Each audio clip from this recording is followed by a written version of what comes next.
magdasal sa inyo. Nais ko muna kayong kamustahin lahat. Kamusta na kayo? Buti naman, buti.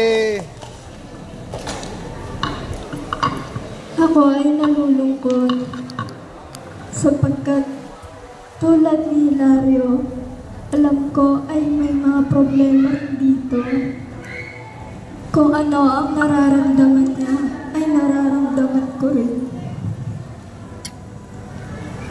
Ang hiling ko lang sa inyo, sana ay magkaisa kayo sa kahit anong paraan.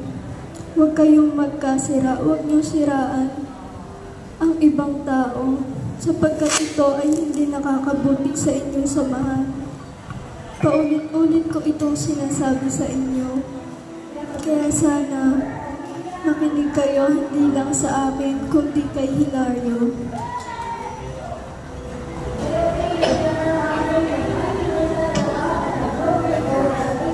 Ikaw, Tres, meron? Meron ka?